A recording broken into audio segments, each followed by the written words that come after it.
Hello and welcome to another wilderness tamed video. In this one we're looking at how to propagate a selection of shrubs from hardwood cuttings.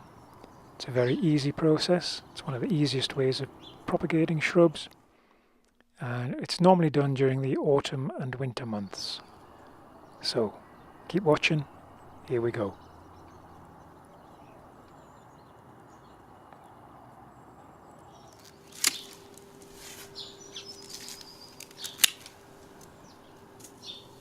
So here I'm using my Fiskars secateurs to just clear out some of the thinner weedy stuff that's grown through the summer, and I'm harvesting anything that's from pencil thickness up to about the thickness of a chubby finger, such as that one there. Essentially, by the time I've harvested all the wood and tidied off all the rubbish, the shrub is pollarded or coppiced. Just show you a close-up of some of these. So I'm cutting just above a bud, and come the spring in the following year when this starts to grow again, they've all got good starting points.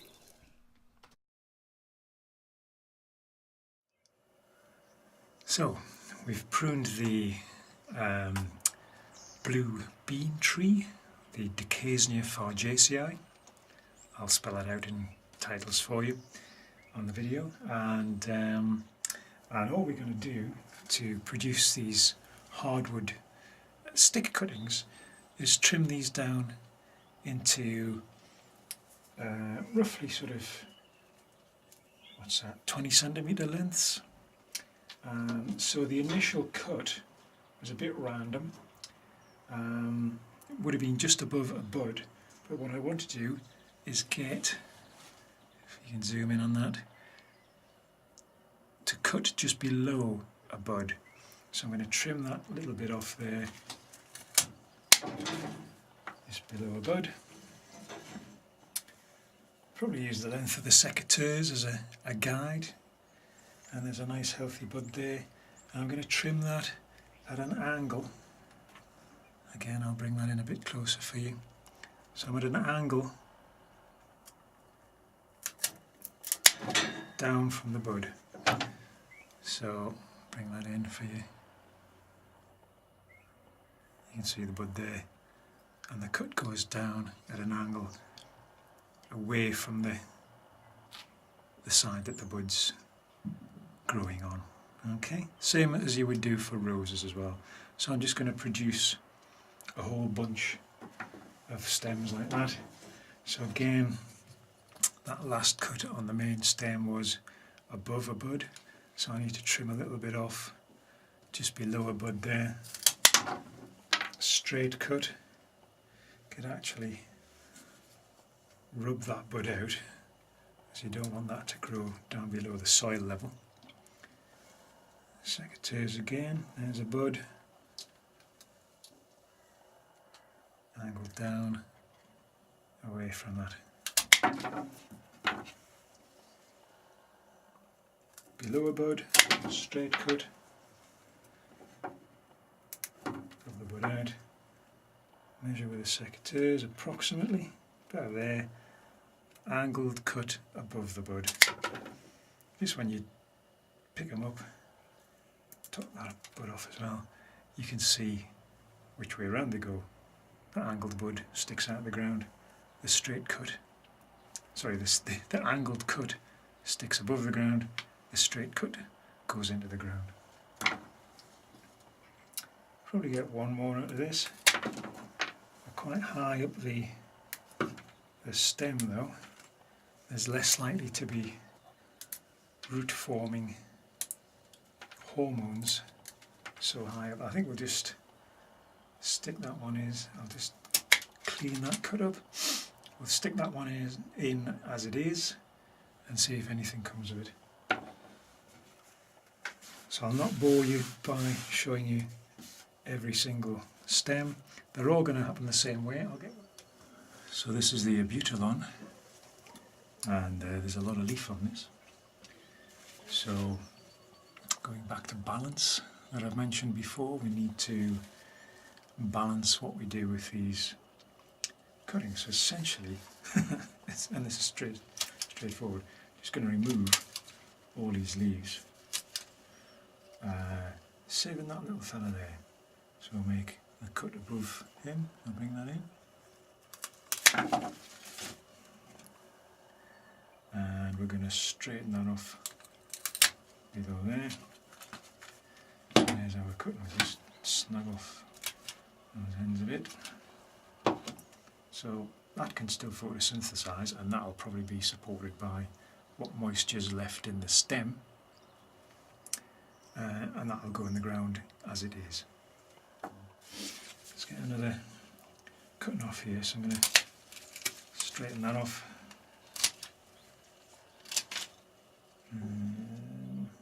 Yep, so there.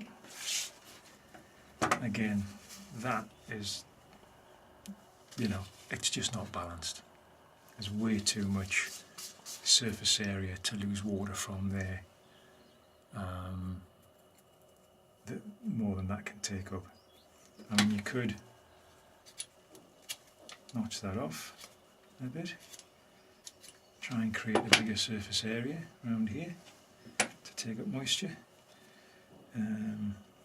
But to be honest, I mean, one option is, and I've done this myself, is you reduce the size of the leaf to try and balance things up a bit.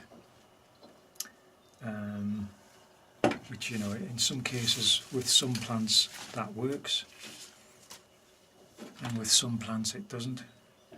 So because this is a hardwood cutting at this time of year, I just get rid of that. There's a little bud leaf coming away there, and as the weather warms up, that'll unfurl a bit and grow, by which time that should have calloused over a bit and have started producing roots.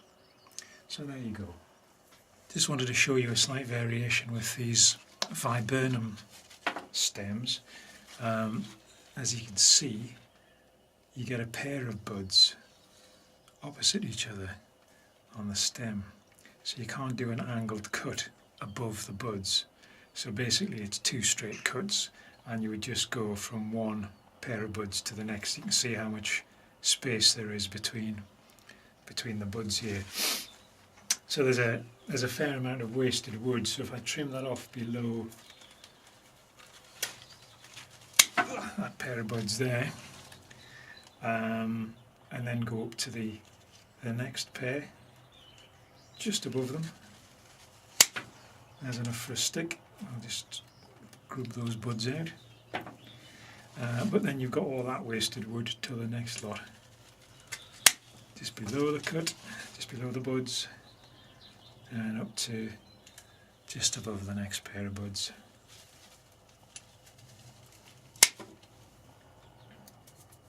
I've never tried it actually, but you could possibly get away with putting that in. Shall we try that? Well, there's only one bud there. Instead of wasting all that wood, I mean, that cut was made above the last pair of buds, which the general rule, the general consensus is you wouldn't do. But I'll stick that in the ground anyway and see what happens. I'll do the same with that one. And then I've got another one there.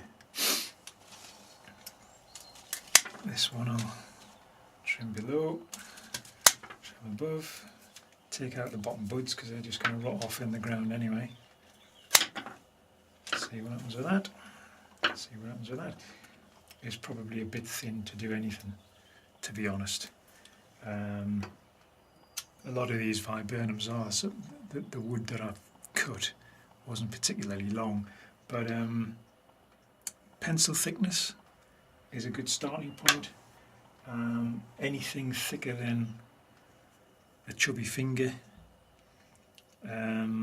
is probably too much, probably too old and too ripe to do anything with. You want kind of 1-year-old growth essentially to make successful cuttings. So that's the Butylon cuttings there. That's all the Indian bean tree cuttings, the Decasnia. So there's quite a lot there. The knife. Quite a good bundle there. I'll get a couple of rows out of those across the allotment. Or maybe it's just one because the allotment's quite a good size. bearing in mind that within about 3 years they'll have formed big enough plants to sell for between 20 and £30. There's quite a lot of money sat in that. These Abutilons grow like mad, a much more valuable plant. So from that lot, say 50% of that survived. So from that lot, excuse me, you're looking at each plant selling for about 50 quid as a decent sized specimen. Within, I would say, 4 years, and you've got several £100s worth of plants there. And the thing is, the plants that I pruned these from are going to produce exactly the same again in stems. So every year you're getting this amount of stock, and it just goes on and on and on. And if you, like me, you're selling them on eBay or selling them directly to people, then hey, your quid's in. Okay, so I've just got the last few Viburnums to do. I'll not bore you with that. So here I am planting the hardwood cuttings.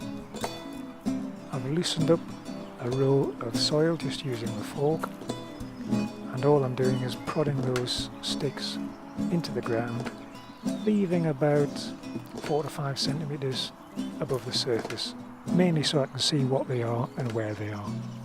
I haven't labelled the rows of plants yet. I will do, or I would do, if I was more conscientious.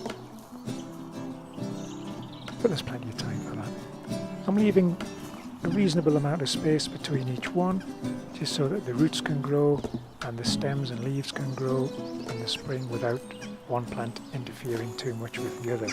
And also, if you want to lift any of them, you can do that without disturbing its neighbours too much.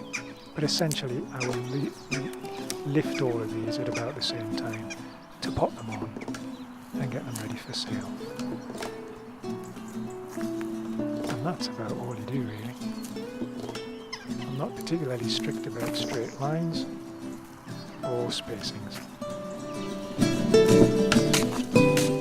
So this is me preparing the soil. There's nothing too scientific about it, as you can see. I'm just plunging the fork into the soil to the depth of the tines, lever it back and give a bit of a whack to break up some of the lumps. It's a bit of a frosty morning, so the soil's clagging together a bit more than normal. Not turning it over, that's not necessary.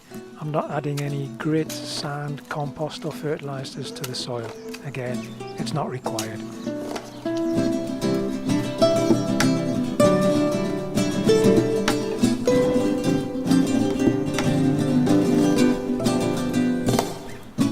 So there'll be a follow-up video to this in the summer at some point to see how these hardwood cuttings are getting on, and fingers crossed there'll be some results to show you. Otherwise this was a complete and utter waste of time. So anyway, I hope you've enjoyed this one. Please subscribe, follow us on Twitter and Facebook, and we'll see you in the next one. In the meantime, happy gardening.